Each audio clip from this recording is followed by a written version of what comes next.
Welcome to Let's Talk Wellness, where we will be sharing insights into the world of mental health and wellness as we explore traditional medicine and holistic healing options. It's time to have new conversations about mental health. Join Mara James, the founder and CEO of the Hugs for Life Healing Center, as she guides us along this journey. And now, let's talk wellness.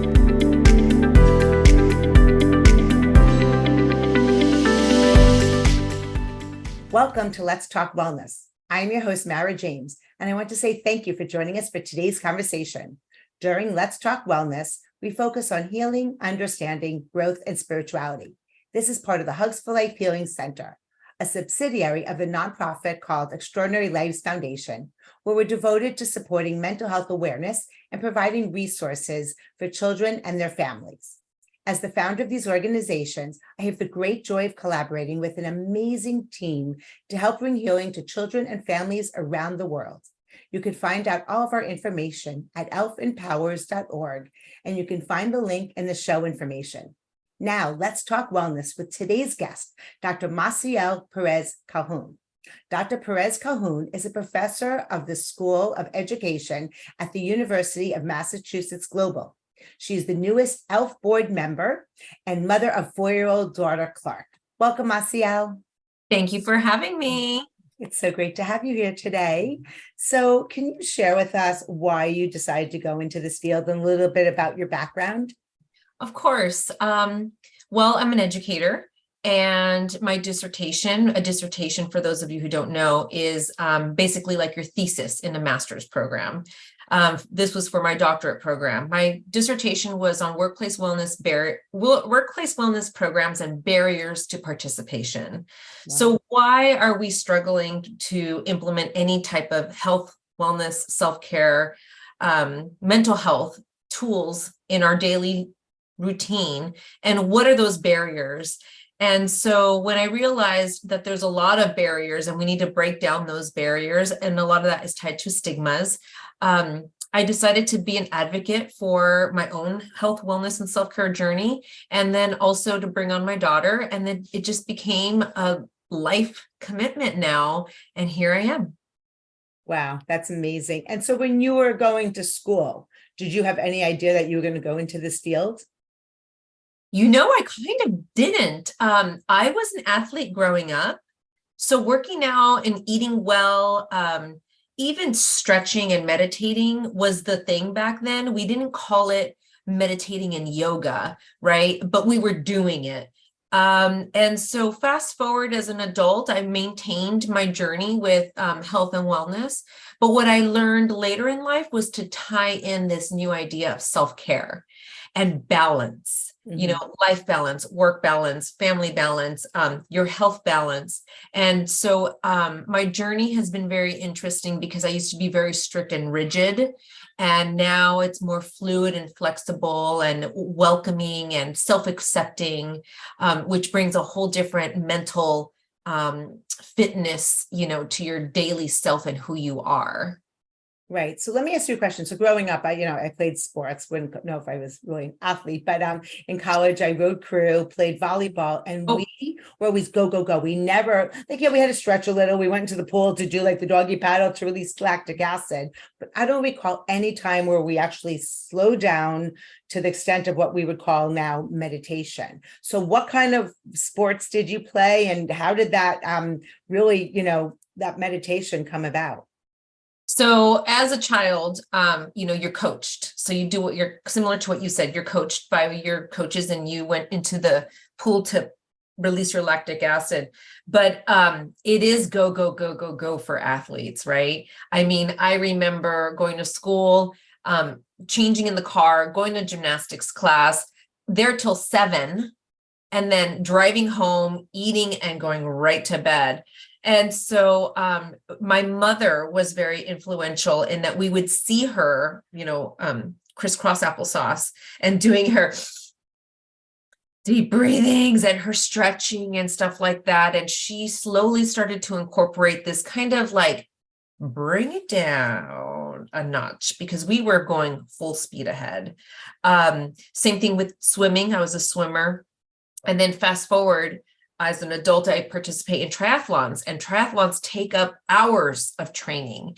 And what I've learned through this journey is you're only as good as your mental health. So if you're not mentally okay, then you're not going to be physically okay either. And so it's taking that time to simmer down, bring it back to your thoughts. What's affecting you, what's hurting you, what are you listening to? And really being an advocate for yourself.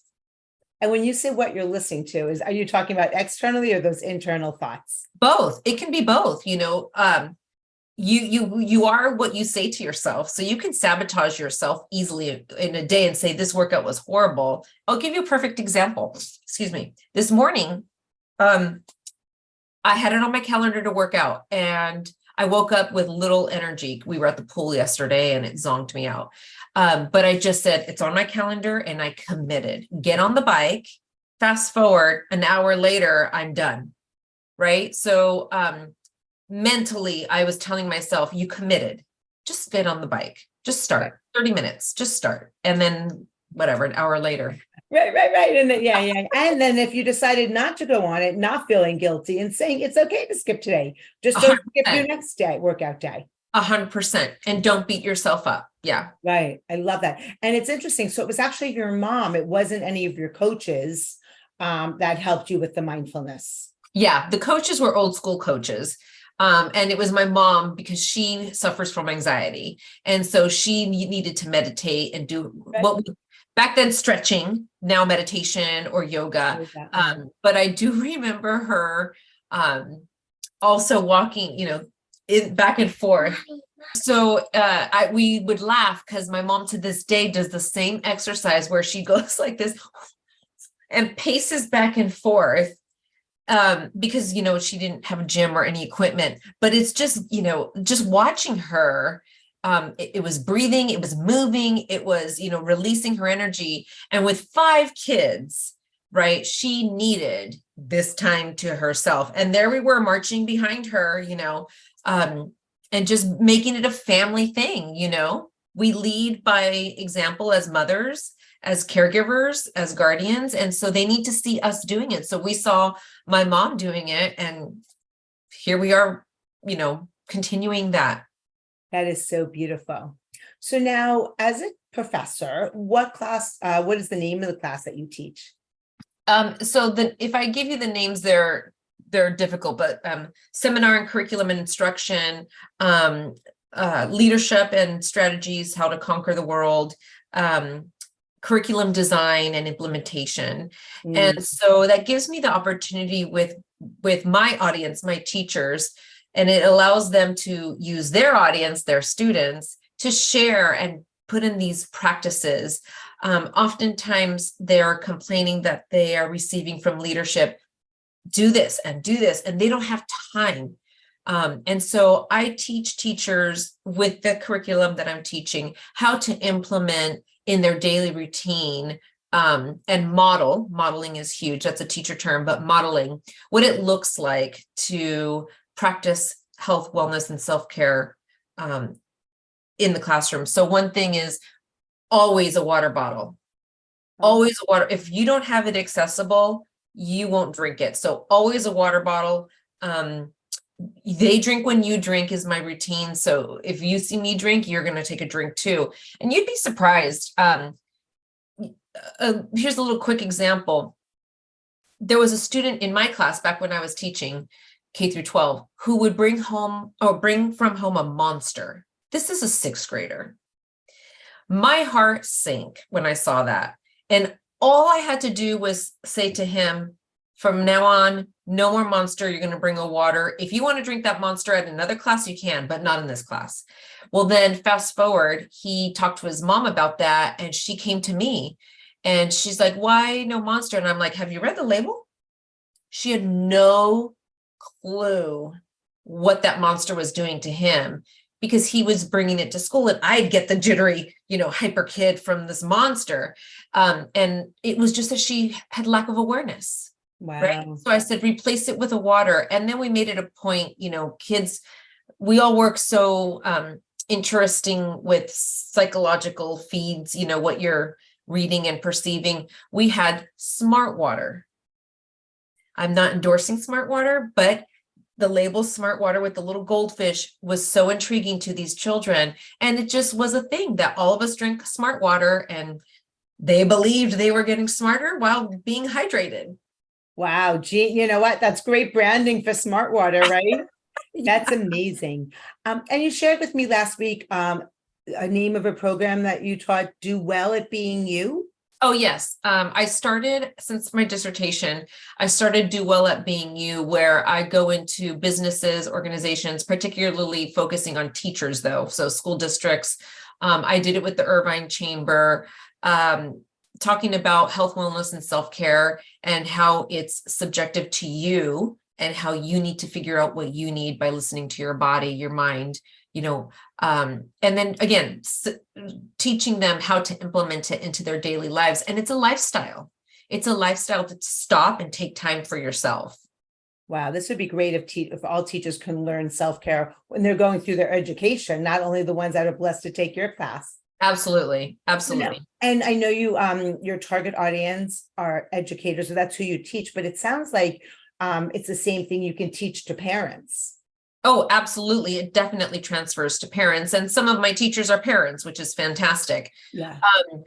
It would be the same idea of the parent and the teacher are modeling for the child what it looks like to do this. Can I share my 838 stretch? Absolutely. Okay. So this is a perfect anecdote. KTLA 5 has the 838 stretch. It's when all the anchors, the cameraman, everybody stops and they do the 838 stretch. So they all stand up and take deep breaths and, get their blood flowing. And so one day my husband and I are doing our morning routine with our daughter, Clark. So I'm sipping my coffee. Clark's on her iPad. Dad's getting out of the shower. And he says, it comes on KTLA 838 stretch. My husband, 838 stretch. And then I'm like, I need to get out of bed and get this kid ready.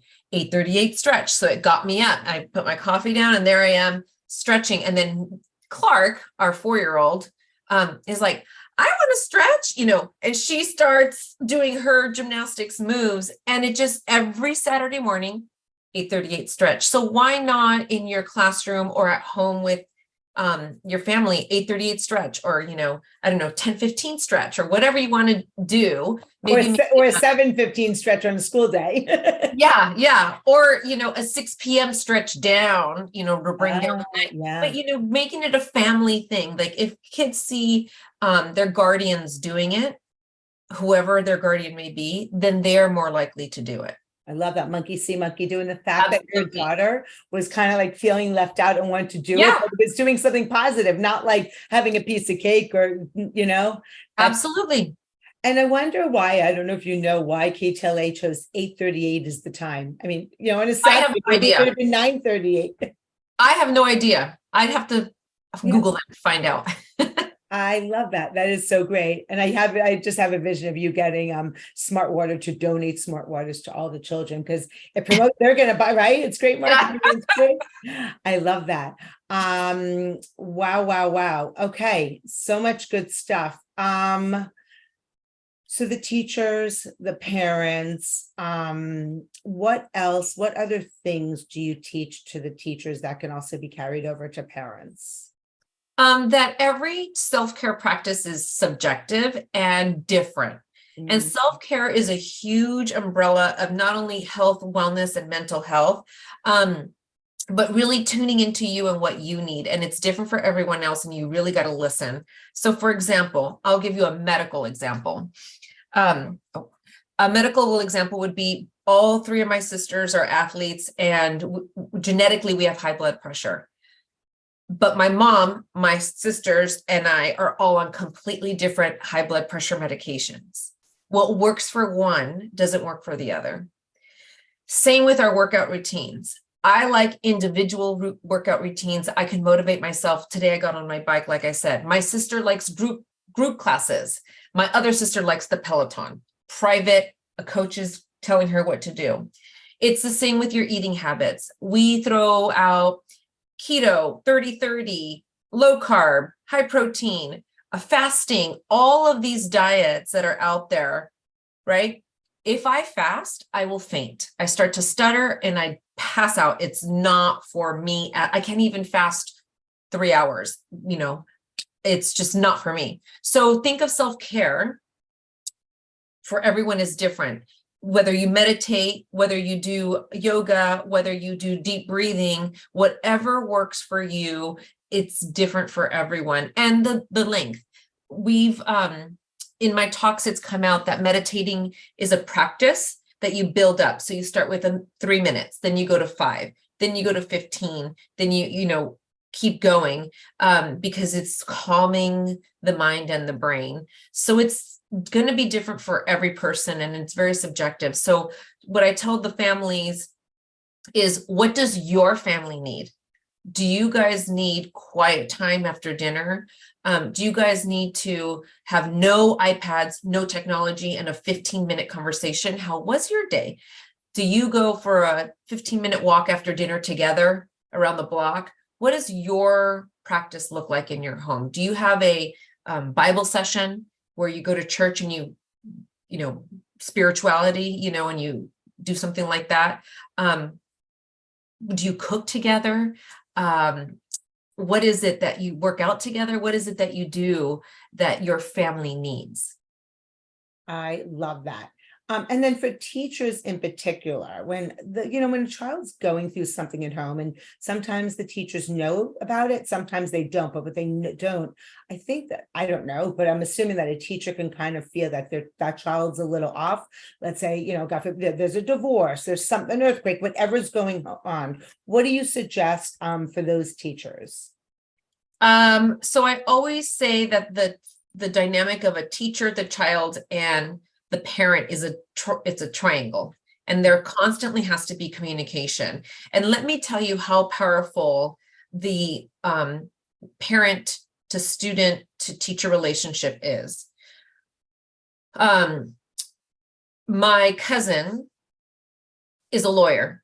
She's busy. Her son's teacher said something's off with Diego.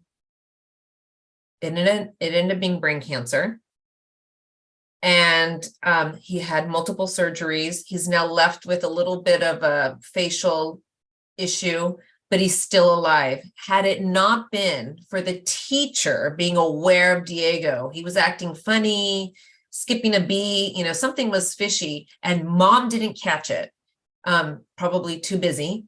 And so by the time they found it, it was a brain cancer, and they removed it, and he's healthy and fine now, thank goodness.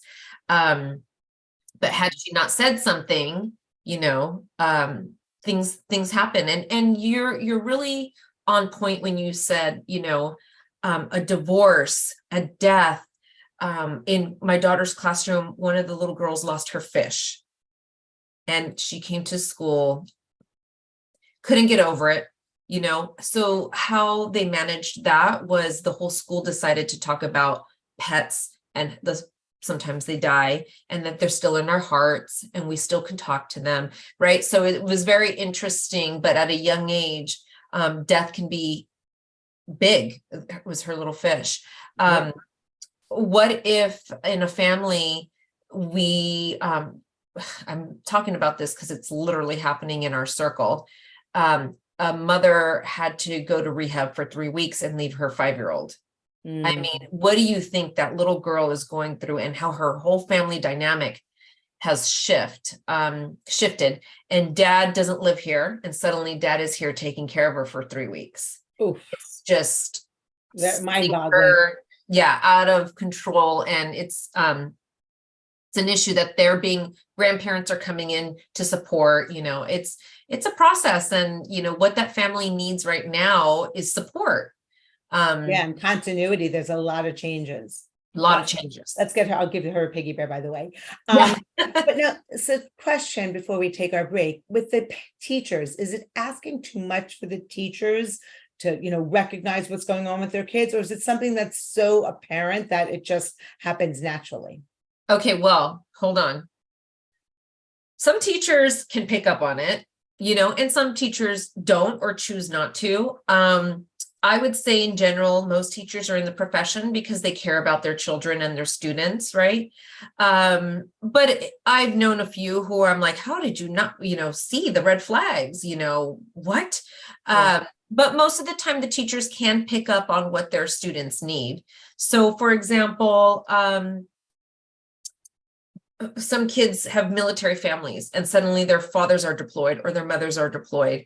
Well, just bringing attention to that student in the classroom and showing them extra support and being mindful of what that child needs once, mom or dad or whomever is gone, that's something that a teacher can support, in the classroom.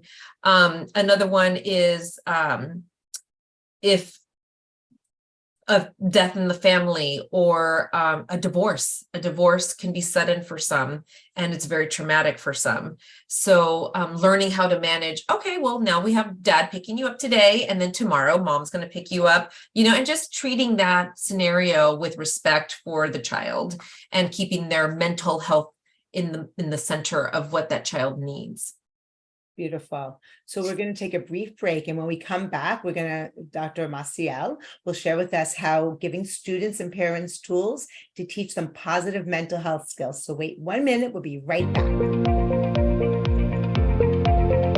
In these shifting and changing times, more and more lives are being impacted by mental health. The Extraordinary Lives Foundation, also known as ELF, is transforming the way people view and navigate mental health challenges. Their mission is to improve children's mental health and wellness and support families by providing educational tools, resources, and awareness events. ELF encourages families to recognize symptoms, overcome the stigma, and reach out for help. Through prevention, early intervention, and holistic treatment, we believe many of the big problems facing today's youth can be transformed within a generation. Extraordinary Lives Foundation is excited to offer the Hugs for Life Healing Center, growing a worldwide network of approved holistic healers and bridging the gap between traditional and complementary healing options. Visit the Extraordinary Lives Foundation website at www.elfempowers.org to find out more about their resources and events. Together, we can change the conversation around mental health.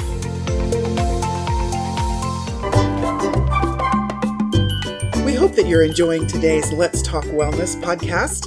And if you have a topic that you would like us to explore, we would love to hear from you. Simply email us at info@elfempowers.org. That's info@elfempowers.org. And now, back to the show. Welcome back to Let's Talk Wellness. I'm your host, Mara James, and today we're speaking with Dr. Massiel Perez-Calhoun. Welcome back, Massiel. Thank you again. Thank you for being here. So if you can share with us some tools, like what you like to call the toolbox, to help teachers and parents with positive mental health skills for themselves, as well as their students and children. Absolutely. So as the parent and as the teacher, we're the model. We're the one responsible. We want to teach our children how to regulate their behaviors on a regular basis. And the way that they do that is by watching what we do. So we need to have our toolbox, mental health, wellness, self-care toolbox set. I'll give you an example. I have a 4-year-old daughter. She's watching me and the way that I react. So when I'm in the car and someone cuts me off, if I'm like, God, she's watching that. And so what am I teaching her about how to regulate my emotions and my behaviors? And so I'm learning a lot, not only through textbook and theory, but with my own daughter hands-on, how to be ready. So teachers and parents, guardians want to be ready with their toolbox, and they need to practice it. If you do not practice it, you're going to react when you get cut off. Creating teachable moments. So for example, my husband came home frustrated, blah, blah, blah, blah. He's talking about this deal that didn't go through. And Clark, our daughter, who practices self-care and wellness and mental health practices, says, Dada, you need to take a deep breath. Dada. So I always go like this to Clark. We're right here right now. We need to bring it down. And she literally goes up to him and says, Dada, you need to take a break. You need to breathe. But I'm sure he responded positively because she's young and sweet and innocent. Oh, absolutely. Now, if he was like in a really cranky mood and it was an older child, that it might have not been such a beautiful response, right? Well, again, it's the responsibility of the parent to direct that child. So maybe not in a silly, oh, take deep breaths, when a 13-year-old is raging and is like, I hate you, mom, I hate you, dad. But you can approach them in a different way to support them at that age. Okay, sweetie, I know you need space. I'll shut the door for you, because teenagers are a whole different human. One of the tools that I talk about with teachers and with parents too, is to have Post-its available. And the power of a Post-it note, I say, if a student is feeling upset, you just do a little happy face and you put it down, and you'd be surprised that look that they give you. They're like, thank you, just gratitude. Power of a Post-it note, if you're stressed with your husband or your wife and you need to write something out, I don't like it when we calm down, let's talk about, whatever. Same thing with a brain dump, my sister, stop, whatever you want to, friend needs help, whatever you want to do on a brain dump, and have that Post-it note ready. Just it's kind of like journaling, but with Post-it notes, but being prepared and having them in your classroom or at home, having Post-it notes around, and I put them up anywhere. I also do a Post-it note every day for Clark's lunch when I send her to school, and it's a little message, sweet message with a sticker. That's something that we do to make her feel positive that day, and that we're thinking about her, even though she's away from us. Because at 4, 2 to 4, going to school can be emotionally hard.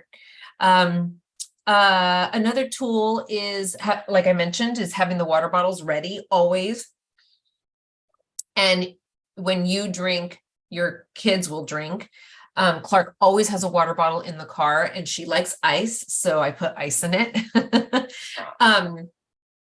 Breathing, you can do anywhere. So even in your car, I do it before I go in on an interview. I just give myself some positive thoughts and take deep breaths and tell myself positive affirmations about what I'm going to do, how I'm going to do it. This is okay.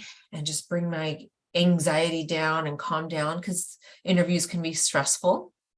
And modeling, day to day. So it's interesting. I forget how much Clark is watching me, but whenever I'm anywhere, I say, good morning. It's just habit from being a teacher. You walk on campus and you're like, hey, hi, Susie, hi, principal, good morning. And I just do that now on a regular basis. So Clark goes down the street when the gardener goes by, good morning, or buenos dias, or, whatever.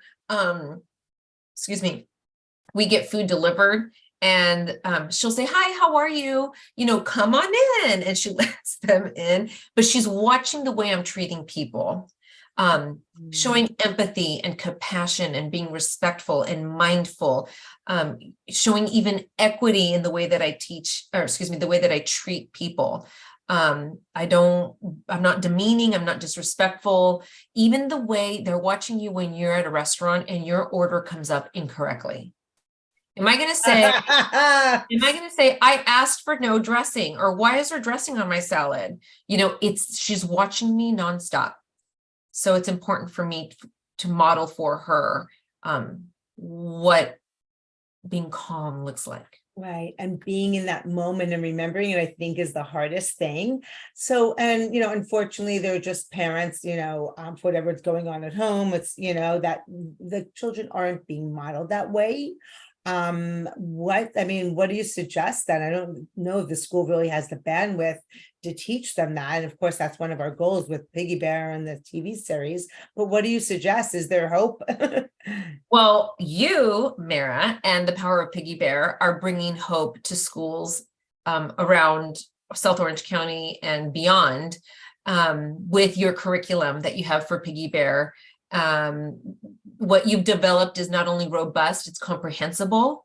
And as an educator myself and someone who teaches teachers, I found it really easy to implement and teach. And what I really enjoyed was it's tidbits every single day with the tools and the physical, tangible tools, such as the power cards and the coloring book and the coloring sheets and the actual Piggy Bear stuffed animal plush. But you also provided support in that curriculum to show what's going on in the school and then to take it home that day to reinforce it. And so what it's really doing is not only teaching and making it easy for the instructors to do, the educators, but the home environment where it needs to continue, right? So I say we're handing off the torch. So I started it here in school, but then you're going to continue it at home. And really, being mindful of what your child is learning at school. What did you learn today? I heard you talked about Piggy Bear. What does Piggy Bear do? So on and so forth. So rarely will a kid come up and say, oh, I took 3 births with Piggy Bear, but she'll tell me who peed in class that day. You know what I mean? Or who cried that day because mommy right away, so-and-so cried, but she didn't tell me that she had a lesson with Piggy Bear when I know they did, right? So asking your children, what did you learn today? What was positive? What did you like? And then sharing that from teacher to home. Right. I love that. And also there was, I heard a story from one of the teachers, we received feedback that, the child in a class that was doing the Children's Emotional Wellness Week program, the child had 4 siblings. So, it's hard for the parent every day to sit there, and she was a single mom, to ask all 5 children what was going on. But the child actually brought home the tools to show the mom and the siblings, and which was creating that camaraderie, which I really love. Yeah, and building it as a family and what that looks like. Yeah, so beautiful. And also, so then what about teaching camaraderie? How to teach kids to help each other? Well, empathy is huge, and social emotional learning is huge right now. And the teacher can do it in a guided teacher instruction type of environment. And so can the family at home. So building camaraderie is something that, I notice athletes get it, but I notice that some don't. So let me give you an example. When Clark was just 3 months old, she started Mommy and Me gymnastics, Mommy and Me swim. And, you get to know all the little kids. So I would cheer, Wendy, good job. Wendy, Nancy, the mom, good job. And that's building a community and camaraderie amongst us. Well, fast forward, Nancy and Wendy, Wendy's Clark's best friend to this day. So they've known each other for 4 years. And Nancy told me, the mom, she was like, I thought you were a weirdo because you were cheering on my kid. And I'm like, well, I was building camaraderie amongst that group, right? Positive affirmations, acknowledging their presence, creating equity amongst the children. If this mother didn't go, I would say, it's your turn. My kid already went. I didn't want Clark to dominate the class. But all of that is just so important. And now to this day, Clark shows a lot of sportsmanship and camaraderie and building. Are you okay? Can I help you? She'll say, or high five, you made it across the pool, or, oh, today this child is new, so I'm going to help you. Watch me go first. But she's wanting to build this positive environment where it creates a safe space emotionally for these children to either thrive or learn from. And that's what we ideally want with our children, right? Camaraderie, positivity, empathy, compassion, being able to feel and acknowledge that their friend is hurt.